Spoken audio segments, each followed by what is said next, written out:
রহমপ্রাপ্ত বান্দা আছে, আল্লাহর দয়াপ্রাপ্ত বান্দা আছে, তোমরা তাদের অন্তর্ভুক্ত হয়ে যাবে। আল্লাহ পাক এখানে সহোদর ভাই মায়েরা পেটের মায়ের ভাই কথা বলেন নাই, মুমিন মুমিনের কথা বলেছেন। কারণ এই জমিনের মধ্যে, এই জমিনটা বড় ইমতিহানের একটা জায়গা। আপনারা কয়েকদিন আগে দেখেছেন হাটাজারির মধ্যে বাবার লাশ দাফন করতে প্রায় 48 ঘন্টা কি 24 ঘন্টা না কয় ঘন্টা ব্যবধান হয়ে গেছে একমাত্র সম্পদের কারণে। সম্পদ বাক বটুয়া করে যায় নাই, সেজন্য বাবার লাশ দাফন করতে দেয় নাই বা নিজের সন্তানেরা। বড় দুঃখের বিষয় এটা। কিন্তু আল্লাহ বলছেন সে ভাই ভাই কথা বলেন নাই। আল্লাহ বলছেন মুমিন মুমিন তোমরা পরস্পর ভাই হয়ে যাও, তোমরা পরস্পর ভাই, তোমাদের ভিতরে সংযুক্ত করো। তোমরা ন্যায়ের ব্যাপারে, হকের ব্যাপারে, হালালের ব্যাপারে, হারামের ব্যাপারে তোমরা কি করো? একতাবদ্ধ হও। বড় করে বলে সুবহানাল্লাহ। এরপরে বলছেন ইয়া আইয়ুহাল্লাযীনা আমানু, ও ঈমানদার ব্যক্তিগণ, লা ইয়াসখার কওমুম মিন কওমিন, এই আল্লাহর বান্দারা, ঈমানদার ব্যক্তিগণ, তোমরা যেন অপর সম্প্রদায়ের উপহাসকারী না হও। কেউ কারো তুচ্ছ তাচ্ছিল্য করিও না, কেউ কারো গীবত শিকায়ত করিও না, কেউ কারো দুর্নাম রটাইও না। কারো দুর্নাম হয়েছে তুমি সেটার ব্যাপারে সহযোগিতা করিও না। বড় করে বলুন সুবহানাল্লাহ। এটা আল্লাহর হুকুম। আল্লাহ বলেছেন উপহাস করিও না, এটা বিচিত্র নয়। বড় করে বলুন সুবহানাল্লাহ। এরপরে বলতেন আসা আইয়াকুনু খায়রাম মিনহুম, আল্লাহ বলতেন যারা দুর্নাম করে না, উপহাস করে না, বিভেদ সৃষ্টি করে না, তারা ও যারা বিভেদ সৃষ্টি করে, উপহাস করে, দুর্নাম করে, গীবত করে, শিকায়ত করে, মিথ্যা বলে, আল্লাহ বলছেন তাদের চাইতে এরাই উত্তম। বড় করে বলুন সুবহানাল্লাহ। আল্লাহ দরবারে বান্দা কোনটা পছন্দ হচ্ছে, কোন বান্দার দোয়া আল্লাহ কবুল করছেন আমরা কেউ জানি না। আমরা কেউ জানি না আল্লাহ কাকে ভালোবাসছেন, এটা আমরা কেউ জানি না। এজন্য আল্লাহ বলতেন তোমরা আমার ভালোবাসা পাওয়ার জন্য আমার পথ তোমরা জীবনটা বড় করে বলুন সুবহানাল্লাহ।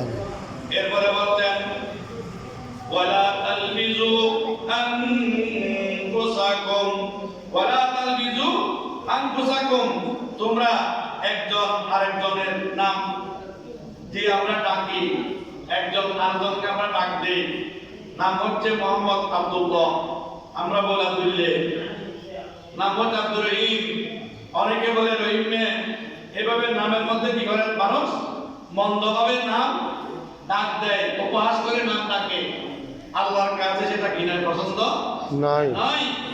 আব্দুল্লাহ মানে আল্লাহর বান্দা। আব্দুল্লাহ এই নামের পুরো অর্থ হবে আব্দুর রহিম, রহিমের বান্দা। রহিম মানে আল্লাহ।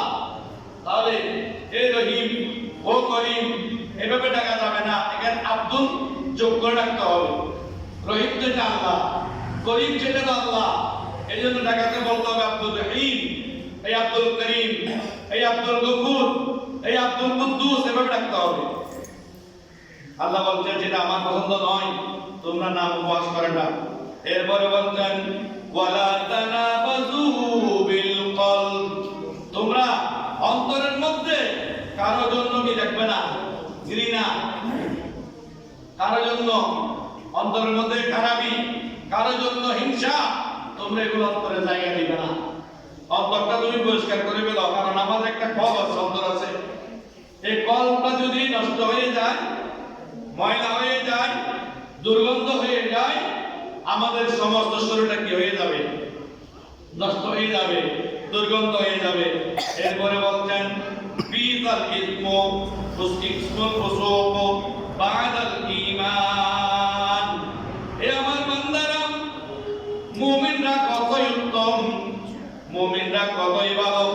কারণ মুমিনরা বা ঈমান আনার পরে আর কোনো খারাপ কাজ করতে পারে না, খারাপ কাজ করতে পারে না। মুমিনরা যখন মুমিন হয়ে যায়, তাদের দ্বারা আর কোনো খারাপ কাজ সংগঠিত হয় না। তারা খারাপ কাজ থেকে ঘুরে থাকে, একটু দূরে থাকে, অপরকে ভালো কাজের দিকে আহ্বান করে। আবার দেখবেন এখন কতগুলো বের হয়েছে, আপনাকে ভালো কাজের কথা বলবে, ভালো কথা বলবে, সব ঠিক আছে, গোপনে গিয়ে গিয়ে আপনাকে অনেক কিছু বোঝাই ফেলবে, ঈমান বিরোধী কথাবার্তা বলবে, ঈমান বিরোধী আলোচনা করবে। আস্তে আস্তে আপনি শুনতে শুনতে আপনি সেটার মধ্যে অভ্যস্ত হয়ে যাবেন। নাউজুবিল্লাহ। অভ্যস্ত হওয়া যাবে না। কেউ যদি কোনো ভালো কথা বলে সেটা গ্রহণ করা যাবে, কেউ যদি ঈমান বিরোধী কথা বলে সেটা গ্রহণ করা যাবে না, সেটা গ্রহণ করা যাবে না। এই জন্য শেখ সাদি রহমতুল্লাহ আলাইহিকে প্রশ্ন করা হলো, হুজুর আপনি আদব শিখেছেন কোথা থেকে? তিনি বলছেন আমি আদব শিখেছি বেয়াদব থেকে। আমি আদব শিখেছি কার থেকে?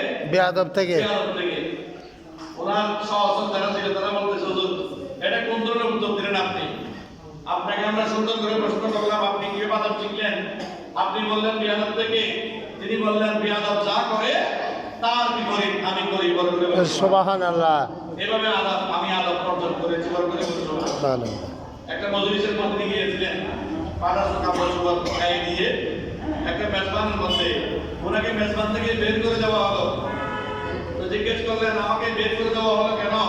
তিনি বললেন এখানে যারা টাইকট করে সুন্দর করে হাবা কাবা করে আসবে তাদের জন্য খাবার, আর কারোর জন্য খাবার নাই।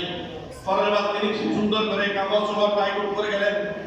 যাওয়ার পরে যখন ওনাকে যখন খাবার পরিবেশন করা হলো, উনি খাবারগুলো নিয়ে খাবারের মধ্যে লাগাইতেছেন, খাবারের মধ্যে পকেটের মধ্যে নিচ্ছেন। তো বললেন হুজুর আপনি কি পাগল হয়ে গেলেন নাকি? আপনি খাবারগুলো এই অবস্থা করতেছেন কেন? তিনি বললেন দেখো তোমাদের ভিতরে মানুষের মহব্বত নাই, তোমাদের ভিতরে কাপড়ের মহব্বত বেশি, কাপড়ের সম্মান বেশি, জামা জুতা জামার সম্মান বেশি। অতএব সেটা আমার জুতা জামার মধ্যে আমি কি করতেছি? মেঘে চুপে নিচ্ছি। ওর করে বলি না। তাহলে যে আমরা মেজবান দিয়ে, অনেকে মেজবান দাতা আছে, মা বাবা মারা গেলে বিভিন্ন মেজবান দিলে আমরা কেউ ডিসি কে, কেউ এসপি কে, কেউ বড় বড় অফিসার, কেউ চেয়ারম্যান, কেউ ম্যাজিস্ট্রেটকে আমরা দাওয়াত দিই না? দেই। সেখানে অনেক সময় দেখা যায় ফকিররা বাইরে থেকে গেলে তাদেরকে তাড়িয়ে দেওয়া হয়। এটা কি না? তো এটা কি কেন? আপনার খাবারের এক নম্বর অধিকারী হচ্ছে সে তো অনেক সময় এমন সময় গেছে এক মাসও গরুর গোশত তার বাকের মধ্যে সে জুটে নাই, আপনার মেজবানের মধ্যেও বসে গেছে, আপনি তাকে দয়া করে এক পাশে হলো এক প্লেট ভাত দিয়ে তাকে মেজবানি কি করুন, পরিবেশন করুন। দেখবেন আপনার 1000 মানুষের মেজবানি একজন রসিদ আল্লাহ কবুল করবেন। সুবহানাল্লাহ। আমরা তো এখন ডিজিটাল হয়ে গেছি, মডার্ন হয়ে গেছি, চেয়ার টেবিল করে, এবং সেখানে আবার একই মেজবানের ভিতরে বিভিন্ন রকমের আমরা আইটেম করি।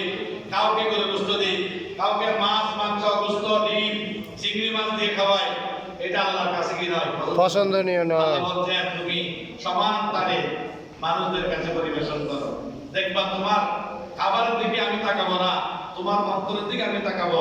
কলবটা পরিষ্কার আছে কিনা, সেটা যখন পরিষ্কার তুমি বান্দা আমার কাছে পরিষ্কার সুবহানাল্লাহ করা যাবে না। এরপর বলছেন ওয়ামান লাম ইয়াতুব ফাউলাইকা হুমুজ জালিমুন। যে ব্যক্তি তওবা করবে না, যে ব্যক্তি আল্লাহর কাছে ক্ষমা চাইবে না, আল্লাহর কাছে ক্ষমা চাওয়ার যার সুযোগ হবে না, আল্লাহ বলছেন তারাই হচ্ছেন জালেম, তারাই হচ্ছে জুলুমকারী। বলে না নাউজুবিল্লাহ।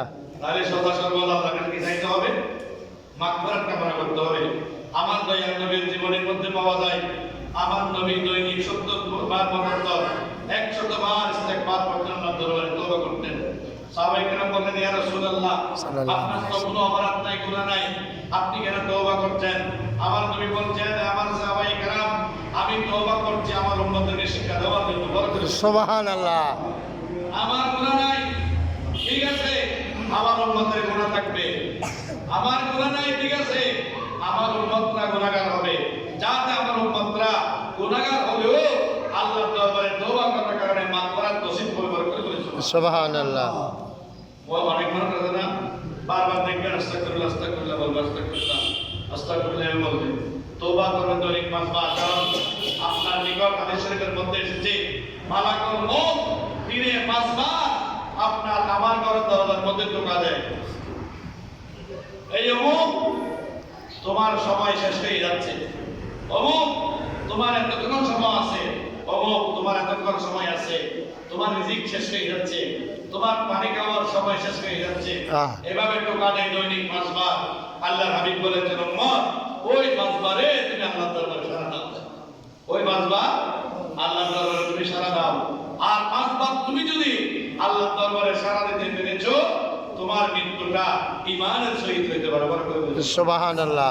সালাতুন ইয়া রাসূলুল্লাহ সালামুন ইয়া হাবিবাল ইয়া আলাইহি আইয়ুহাল্লাযীনা